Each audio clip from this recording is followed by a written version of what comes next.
बहुत विशेष है और भारत के प्रधानमंत्री माननीय श्री नरेंद्र मोदी जी ने मुझे आशीर्वाद देते हुए संदेश भेजा है। मैंने निवेदन किया था माननीय प्रधानमंत्री जी से कि आप आशीर्वाद देने के लिए आए हैं, लेकिन सबको पता है कि वो फ्रांस और अमेरिका की विदेश यात्रा पे हैं। उनका आदेश मुझे प्राप्त हुआ और उनका आदेश मेरे लिए बड़ा कीमती है और हमेशा उनके बहुत सारे पत्र मेरे पास सुरक्षित हैं, लेकिन मैंने उनको कभी सोशल मीडिया पे नहीं डाला। और इस पत्र के लिए मैंने उनसे कहा था कि इसको मैं चाहूंगा कि मैं सोशल मीडिया पे डालूं, क्योंकि मेरे लिए अवसर है, मौका है, और उन्होंने पूरी अनुमति देते हुए मुझे ये पत्र लिखा है। उनका संदेश मैं पढ़ रहा हूँ। मीडिया संस्थान भारत एक्सप्रेस के सभी दर्शकों, कर्मियों को स्थापना की दूसरी वर्षगांठ की हार्दिक बधाई एवं शुभकामनाएं। इस अवसर पर कार्यक्रम नए भारत की बात दिल्ली के साथ के आयोजन के बारे में जानकर मुझे बेहद प्रसन्नता हुई। देश को प्रगति की अनंत ऊंचाइयों पर लेकर जाने के हमारे संकल्प को भारत एक्सप्रेस अपने योगदान से निरंतर मजबूती प्रदान करता रहेगा। इस विश्वास के साथ एक बार फिर संस्थान को कार्यक्रम की सफलता की अनेक शुभकामनाएं। नरेंद्र मोदी।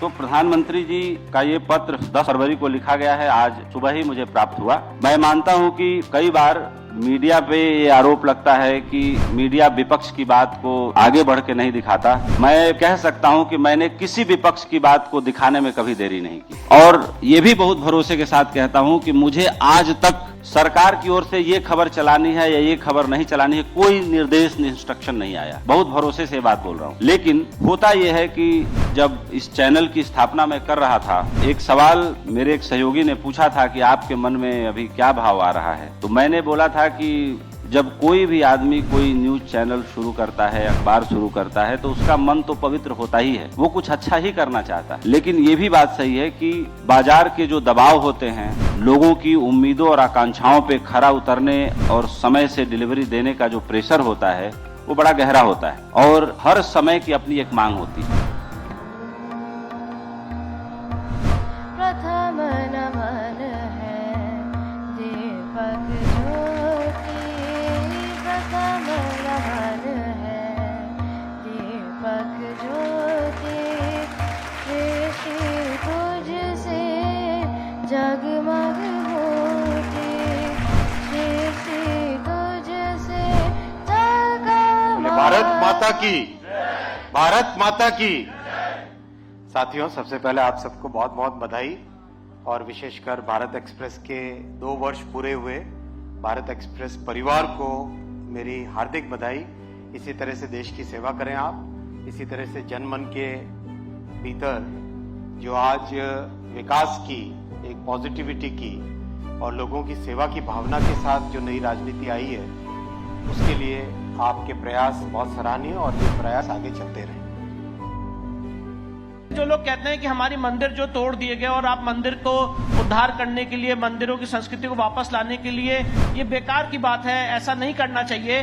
तो आज राम मंदिर का मैं ऐसा मानता हूं कि इस देश में बहुत सारे इवेंट हुए, बहुत सारे इवेंट होंगे आगे भी, पर 22 जनवरी 2024 को वो जो 84 सेकेंड्स का क्षण था जब हमारे प्रभु श्री राम उस मूर्ति में प्राण प्रतिष्ठित हुए, उससे बड़ा क्षण इस देश के इतिहास में कभी नहीं हो सकता। सनातन ब्रह्मांड के साथ पैदा हुआ है।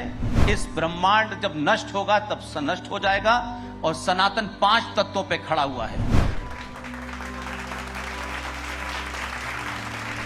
जो डोमेस्टिक हेल्प के तौर पर दिल्ली शहर में, या यूं कह सकते हैं कि जो सारे कॉस्मोपॉलिटन मेट्रो सिटीज हैं, वहां पे इस तरह के लोग जब रखे जाते हैं हायर करके किसी एजेंट के जरिए, और नया आदमी आपके घर में हेल्पर के तौर पे आ रहा है, मैं उसको सर्वेंट कभी नहीं कहता, हेल्पर कहता हूं, उसको कैसे पहचाने? सर्वेंट पहले रख ले, हेल्पर जो भी कह रहे हैं आप रख लेते हैं पहले जी, वेरिफिकेशन बाद में कराते हैं, और अक्सर काफी हद तक घटनाएं इस पीरियड में हो जाती हैं। बहुत सही कहा आपने। तो पहले तो ये देखें कि बिना वेरिफिकेशन के मत रखें, क्योंकि निसंदेह आपने 1 हफ्ते पहले रख लिया कि चलो फार्म भर देते हैं, भेज देते हैं, पुलिस वहां नहीं कर पाई, थोड़ा लेट हो गया, उसी बीच वो क्राइम करके चला गया। जो 90% घटनाएं हैं वो ऐसी ही हैं। अगर उसका वेरिफिकेशन एक बार हो जाएगा और अगर ऑथेंटिक निकलेगा तो वो डरेगा, 99% डरेगा।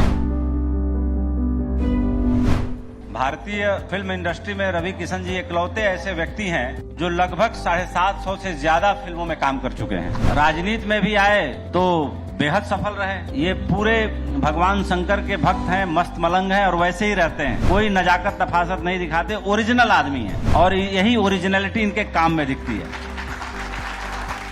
सांसद तो आप बन गए, लेकिन कैसे सामंजस्य बिठाते हैं, क्योंकि फिल्मों के भी आपके पास अपार ऑफर हैं, बहुत ज्यादा काम है और इधर संसद में भी पूरी ड्यूटी करनी पड़ती है। पहली बात तो आपको उपेंद्र भैया, आपको बहुत साधुवाद। इस दूसरे साल के सफर में भारत एक्सप्रेस सत्य, साहस और समर्पण के भाव से यहाँ तक आप पहुंचे हैं इतनी कम उम्र में। चूंकि मैं बहुत एक पुजारी का लड़का रहा, गुर्बत की जिंदगी से आया, गरीबी बेइंतहा देखी, लेकिन मैं जब फिर स्टार बना, अपनी एक इंडस्ट्री लगाई मैंने भोजपुरी, 1 लाख लोगों को रोजगार दिया, जहां मनोज तिवारी वगैरह सारे मेरे जितने जूनियर भाई लोग हैं सबको बम्बई बुलाया। के बाद तेलुगु और ये 750 फिल्में, और फिर महादेव की कृपा रही।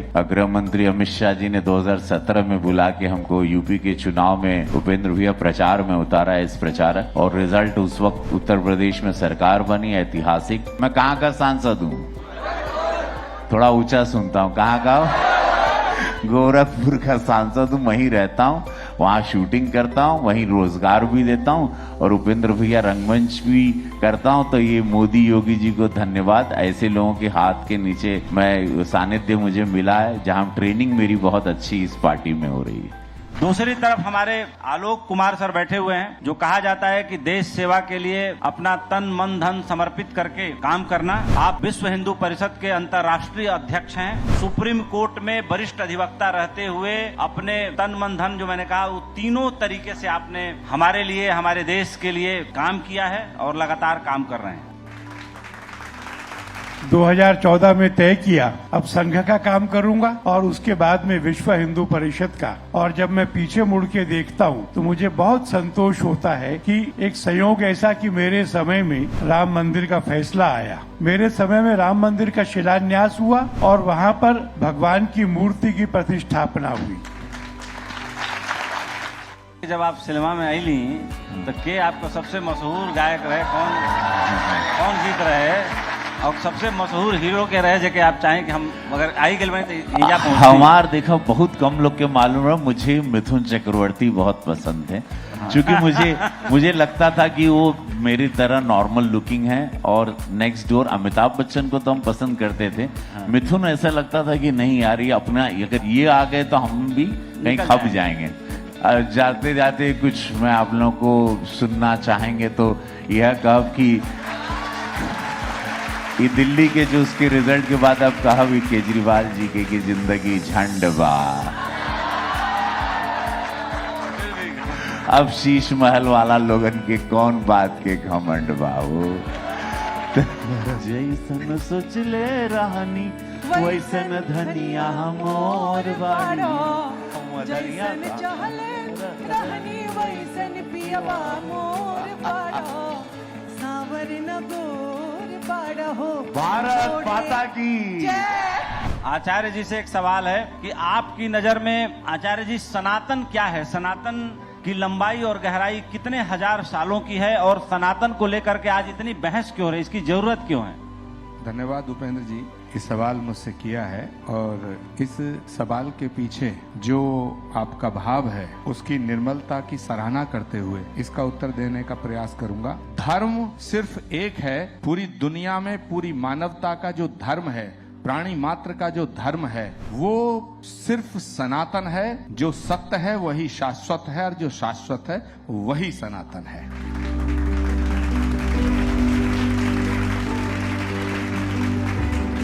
पहला सवाल डॉक्टर एस के सरीन साहब से लूंगा। लीवर को हमारी बॉडी का पावर हाउस कहा जाता है। मैं देखता हूं कि पूरी भारत की आबादी 2 बीमारियों से ग्रसित है। एक बीमारी तो है जो है डायबिटीज, घर घर में पहुंच गई है, और दूसरी बीमारी ये लीवर भी है। तो इतनी तेजी से महामारी की तरह ये बीमारी कैसे फैल रही है, क्यों फैल रही है, ये हमारे दर्शकों को जरूर एजुकेट कराइए, और जो यहाँ लोग बैठे हैं वो तो एजुकेट हो ही जाएंगे।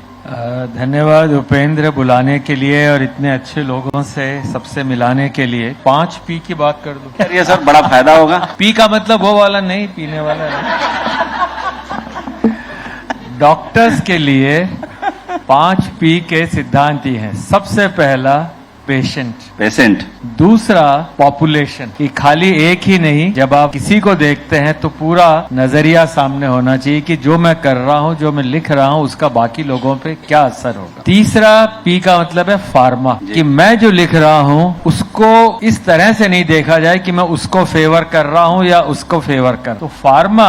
चौथा काम है एज ए डॉक्टर पॉलिसी, कि जो मैं लिख रहा हूं क्या वो ऐसी चीज है जो कि एथिक्स सिद्धांत के या हमारे जो मतलब ऑस्टेरिटी समझ लीजिए या ट्रांसपेरेंसी है वो एथिक्स की, तो पॉलिसी मेरी ऐसी नहीं। और दूसरा पॉलिसी का मतलब है कि मेरे कहने या लिखने से क्या बाकी लोगों की पॉलिसी बदल सकती है। और पांचवा पी सबसे इंपॉर्टेंट है पर्सन। क्या बात है। डॉक्टर के लिए सबसे ज्यादा जरूरी इंट्रोस्पेक्शन है, अपने आप से ईमानदारी है, और अपने आप से धोखा किया वो मरीज कभी ठीक नहीं होगा। भारत के बढ़ते प्रभुत्व पे जो आपने बात बोली थी, उतनी अच्छी बात शायद प्रधानमंत्री जी भी कई बार नहीं बोल पाते हैं, बोलते हैं लेकिन उनको लगता है कि मैं अपनी ही तारीफ क्या करूं। तो हमारी बात तो दूसरों को कहना चाहिए, हमारे सहयोगियों को कहना चाहिए। सर कुछ इन्हीं बातों पर, और टॉपिक भी है नए भारत की बात दिल्ली के साथ। दिल्ली आपने जीत ही लिया है। उपेंद्र जी मित्र हैं और भ्रातृवत भाई के जैसे दोस्त। अभी मैं जब पार्लियामेंट में बैठा था, एक सज्जन बजट पे अपना स्पीच दे रहे थे, शोले फिल्म की बात कर रहे थे। और मैं आपको, आप में से सब लोगों ने शोले मूवी देखी होगी। शोले में जय और वीरू दो दोस्त होते हैं। अमिताभ बच्चन साहब जो हैं वो जय का रोल निभा रहे होते हैं, और वो अपने मित्र धर्मेंद्र जी जो वीरू का रोल निभा रहे होते हैं, उनकी रिश्ते की बात पक्की करने के लिए मौसी के यहाँ जाते हैं। और वो जो तारीफ के डायलॉग देते हैं वो आप सब लोगों को याद होगा। मैं याद दिला दूं, ये ऐसे मेरे मित्र हैं। मुझे स्मरण आता है उपेंद्र भाई, जब मैं 2014 में माननीय प्रधानमंत्री जी ने जब मिलेनियम डेवलपमेंट गोल्स समाप्त हो गए थे, यूनाइटेड नेशंस में सस्टेनेबल डेवलपमेंट गोल्स पर चर्चा शुरू हो रही थी, तब मुझे एक प्रतिनिधि के रूप में यूनाइटेड नेशंस में जाने का सौभाग्य प्रदान किया था।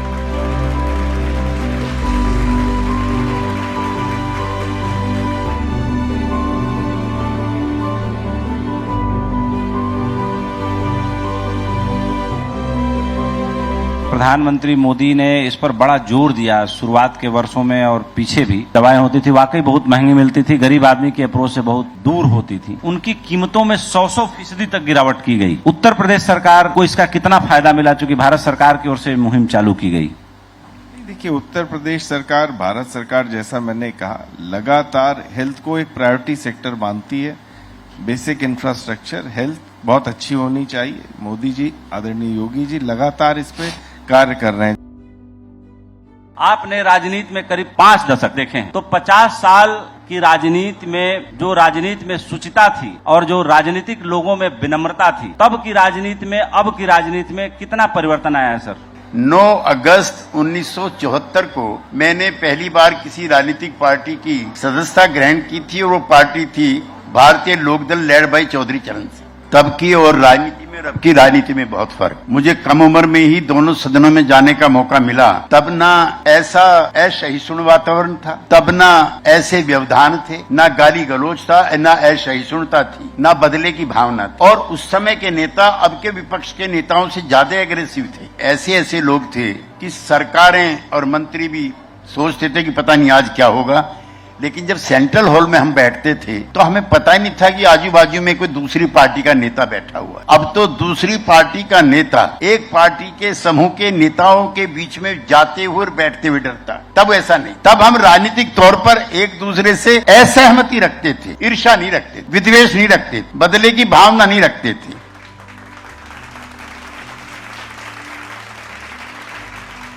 मुझे बहुत बड़ी खुशी है, भारत एक्सप्रेस ने पूरे किए हैं 2 साल। भारत एक्सप्रेस ने पूरे किए 2 साल, लेकिन आपने कुछ नहीं कमाया है माल।